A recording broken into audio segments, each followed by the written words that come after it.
ये कह रहे हैं कि हमें इस पर लिखित आश्वासन चाहिए, हम मौखिक आश्वासन पर अपनी हड़ताल खत्म नहीं करेंगे। जेएनयू में जातीय जनगणना के साइड इफेक्ट्स अब क्या है, थोड़ा वो भी हम यहां पर आपको समझाने की कोशिश करते हैं कि कैंपस में छात्रों की स्थिति का इससे पता चल जाएगा। कैंपस में किस जाति वर्ग के कितने छात्र हैं ये इससे पता चलेगा। इसकी सही जानकारी छात्रों को मिलेगी।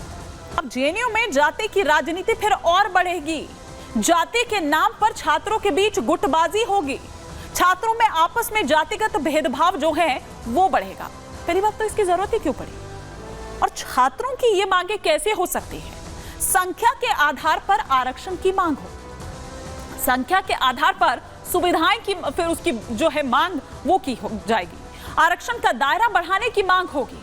आरक्षण के मुद्दे पर विवाद बढ़ सकता है। आपने बांग्लादेश में देखा था, इसी तरह से सुलगी थी वो आग कि आरक्षण को मुद्दा बनाया गया और फिर उसके बाद आप देखिए कि किस तरह की स्थिति हो गई। और जब मैं ये बात कर रही हूँ तो मुझे सलमान खुर्शीद का वो स्टेटमेंट भी याद आ रहा है, वो बयान भी याद आ रहा है जिसमें उन्होंने ये कहा था कि भारत में भी बांग्लादेश जैसी स्थिति है। मतलब दिखाई नहीं दे रही है, दिख तो ये रहा है कि सब कुछ ठीक है लेकिन सब कुछ ठीक नहीं है।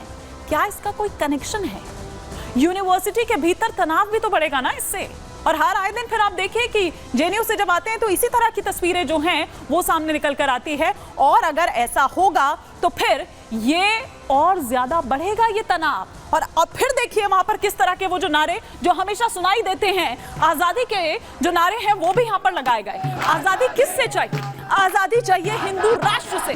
किससे चाहिए आजादी? राम राज्य से। जरा सुनिए जरा क्या कह रहे थे ये छात्र।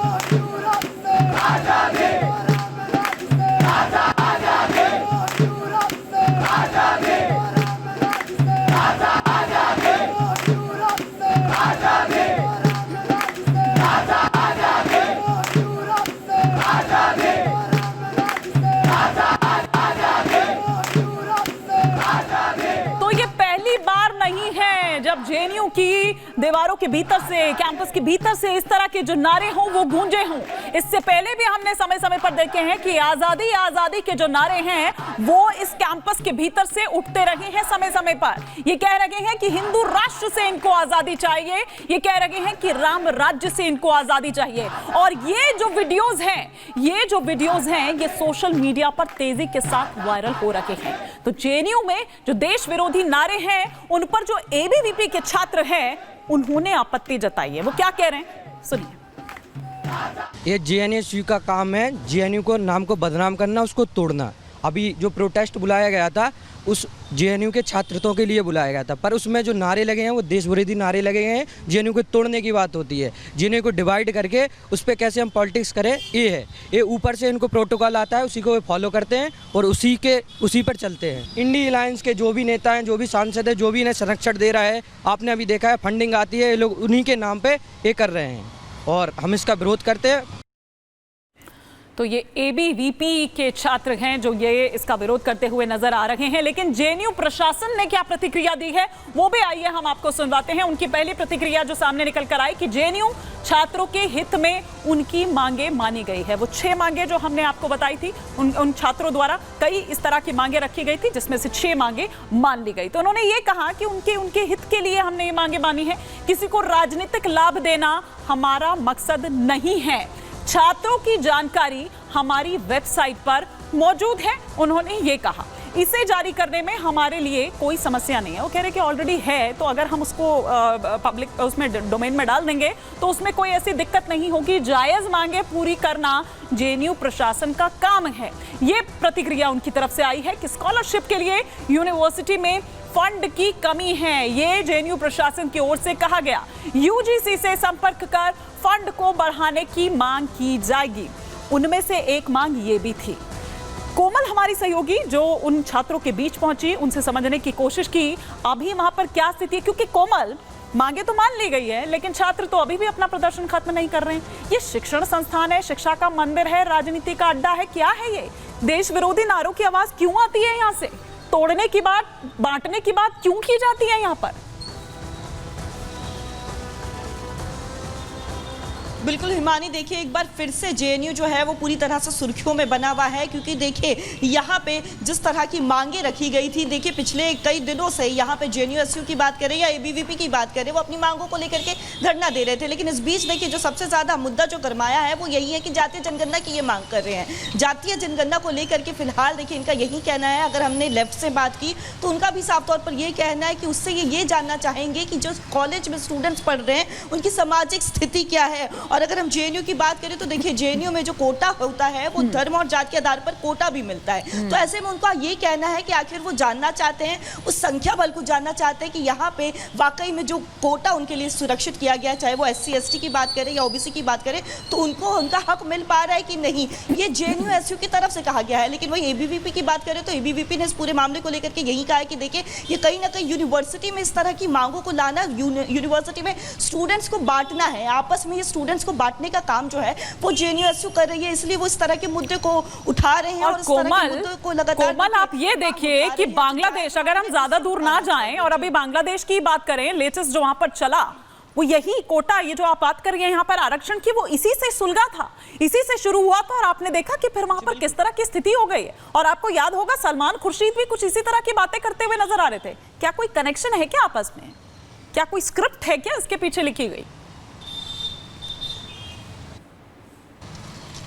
देखिए बिल्कुल, अगर हम सलमान खुर्शीद की ही बात करें और जो जिस तरह से आरक्षण की मांग होती है बांग्लादेश में, और उसके बाद देखिए किस तरह से बांग्लादेश में पूरे बांग्लादेश को जलाया जाता है, लेकिन बांग्लादेश में हिंदुओं के घरों को जलाया जाता है, हिंदुओं के मंदिरों में तोड़फोड़ की जाती है। तो मांग आरक्षण की होती है, लेकिन टारगेट कौन होता है? हिंदू होता है। वही ठीक देखिए अगर हम बात करें तो सेम फुटप्रिंट जो है हमें यहाँ पे भी देखने को मिलती है कि किस तरह से देखिए ये मांग जो है यहाँ पे पहले तो वो धरने पर बैठे होते हैं कि जो बेसिक मांग है उसे फुलफिल किया जाए, लेकिन धीरे धीरे ये मांग जो है किस तरह से देखिए एक राजनीतिक रूप ले लेता है और जातीय जनगणना की मांग भी करने लगता है। और सबसे बड़ी चौंकाने वाली और देखिए गौर करने वाली बात तो ये है कि आखिर जो जेएनयू का प्रशासन है वो भी स्वीकार कर लेता है, वो भी स्वीकार कर रहा है, बिल्कुल। और साथ साथ वो यहाँ पर ये भी कह रहा है कि कोई राजनीतिक मंशा नहीं है। फिलहाल कोमल, बहुत शुक्रिया इस तमाम जानकारी के लिए आपका, लेकिन लगातार वो जानकारी हम अपने दर्शकों तक पहुंचा रहे हैं। वो जो जानकारी आपने हम तक पहुंचाई है कि विपक्ष किस तरह से क्या शिगुफा है, जेएनयू में कैसे घुसा, जेएनयू छात्रों को विपक्षी दलों ने भड़काया, भागीदारी और हिस्सेदारी का सपना दिखाया, देश में जातीय जनगणना का माहौल बनाया गया, जाति को अव्यवस्था का जिम्मेदार ठहराया गया, जाति को ही पिछड़ेपन की वजह बताया, जातीय जनगणना को अव्यवस्था का इलाज बताया। उन्होंने कहा कि इससे सॉल्यूशन मिलेगा। आपने देखा होगा राहुल गांधी हर जगह चुनावों में भी आपने देखा कि यही बात करते हुए नजर आते थे, जाति जाति जाति, लेकिन अपने टाइम पर क्यों नहीं की ये नहीं बताते हैं। विपक्षी दलों के झांसे में फंस गए जेएनयू के छात्रों ने कैंपस में जातीय जनगणना की मांग कर डाली। 15 दिनों से ज्यादा छात्रों ने भूख हड़ताल की, आज 17वां दिन है। धीरे धीरे छात्रों की तबीयत बिगड़ने लगी, कई ऐसे छात्र हैं जिनको अस्पताल ले जाना पड़ा। जेएनयू प्रशासन ने छात्रों की मांगे मान ली। विपक्ष आप फिर से देश भर में माहौल इसके जरिए बनाएगा। हम क्यों कह रहे हैं? क्योंकि राहुल गांधी को आपने सुना कि राहुल गांधी ने भी इसी तरह की वो जाति जाति जाति जाति एक ही रट उन्होंने लगा रखी है, जाति एक ही जा ही नहीं रही है। उधर अखिलेश यादव की अगर हम बात करें तो अखिलेश यादव ने भी यही बात कही थी। कल आपको याद होगा जब योगी आदित्यनाथ का वो बांटने और काटने वाला बयान आता है, ठीक उसके बाद अखिलेश यादव का बयान भी आता है। मैंने लिस्ट निकाली मिसिंग में, मैंने कहा भैया इसमें तो होगा, मतलब एक दलित महिला तो होगी, एक आदिवासी महिला तो होगी ना दलित है ना आदिवासी ना ओबीसी, कोई नहीं। तो डांस गाना चलेगा वहां पे, कोई क्रिकेट की बात करेगा, बॉलीवुड की बात होगी, किसानों की बात नहीं होगी, मजदूरों की बात नहीं होगी। राजनीति का चक्र वहां पहुंच गया है कि हर दल आज जाति जनगणना की बात कर रहा है। अब हमें उम्मीद है कि जाति गणना भी होगी और जो डेटा तैयार होगा वो जनता के सामने लाया जाएगा। हम सब वो लोग हैं जो पीडीए परिवार का सम्मान चाहते हैं और सम्मान मिले उन्हें। जाति सर्वे पर कांग्रेस की हकीकत की भी बात कर लेते हैं। 2011 में जनगणना के दौरान जाति का सर्वे हुआ, यूपीए ने जाति सर्वे के आंकड़े जारी ही नहीं किए। हाँ, कर्नाटक में उधर 2015 में जातियों का सर्वे हुआ, कांग्रेस की सरकार ने आंकड़े जारी किए ही नहीं। उधर राजस्थान में 2011 में जातियों का सर्वे हुआ, तत्कालीन कांग्रेस सरकार ने आंकड़े छिपा दिए। तो वो इस पर नहीं बात करते हैं जब उनसे पूछा जाता है। अब भारत की धार्मिक आबादी की भी हम फटाफट से बात कर लेते हैं, कितनी है। हिंदुओं की बात करें तो 79.80%, मुस्लिम आबादी की बात करें 14.23%, ईसाइयों की बात करें तो 2.30%, आगे बढ़े सिखों की बात करें तो सिख 1.72% हैं, बौद्ध 0.70%, जैनियों की बात करें तो 0.37%। जनगणना ये 2011 के अनुसार का जो है ये हम यहां पर आपको बता रहे हैं।